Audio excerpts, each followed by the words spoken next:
Les autorités ont fait des progrès dans l'enquête sur un grave accident de la route survenu le 10 février 2023 qui a causé la blessure grave de 4 personnes, y compris l'humoriste Pierre Palmade. Après le décès d'un bébé qui se trouvait avec l'une des personnes blessées, une enquête pour meurtre a été ouverte.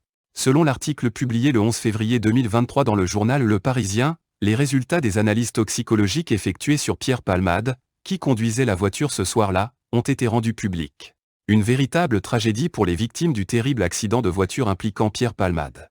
D'après le journal Le Parisien, l'humoriste, dont les jours ne sont plus en danger au lendemain des faits, était positif à la cocaïne et aux médicaments de substitution, lors de l'accident de voiture qui a causé le carambolage tragique ce vendredi 10 février 2023, en Seine-et-Marne, près de la forêt de Fontainebleau, en début de soirée. D'après le quotidien, des analyses complémentaires doivent encore déterminer la date et l'heure de la prise de ces substances, le test d'alcoolémie s'étant révélé négatif. L'une des victimes de l'accident a priori causé par la voiture que conduisait Pierre Palmade, la femme enceinte de 6 mois grièvement blessée, a perdu le bébé qu'elle portait, ce qui a conduit le parquet à ouvrir une enquête pour homicide et blessures involontaires par conducteur ayant entraîné une incapacité totale de travail supérieure à 3 mois. La qualification d'homicide ayant été retenue car, à 6 mois et demi de grossesse, le fœtus était considéré comme viable. Le fils de cette femme enceinte, âgé de 6 ans, et son frère sont également gravement atteints.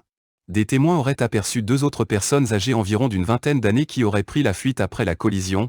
Ils sont activement recherchés par les forces de l'ordre. Après avoir été en urgence absolue, sa famille révélait ce samedi matin que Pierre Palmade était de nouveau conscient.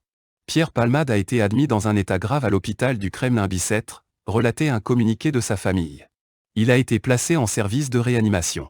Ses jours ne sont plus en danger ce matin. La famille du comédien avait précisé qu'elle pensait aux personnes touchées pendant cet accident et attendent des nouvelles rassurantes, dans le communiqué publié avant que la nouvelle de la mort de l'enfant que portait l'une des victimes ne tombe dans l'après-midi. Le vendredi 10 février, la voiture Peugeot 3008 conduite par l'humoriste a dévié sur la gauche de la route et a heurté de manière presque frontale une Renault Mégane qui circulait dans le sens inverse. La Renault était occupée par une femme enceinte, son frère et son fils, avant qu'une troisième voiture ne percute ce second véhicule par l'arrière. Selon les informations publiées par Le Parisien, ce vendredi soir, 3 hélicoptères de la sécurité civile, du SAMU et de la gendarmerie nationale ont été appelés sur les lieux de la collision pour les évacuations médicales, ce qui aurait pris plus de 2 heures.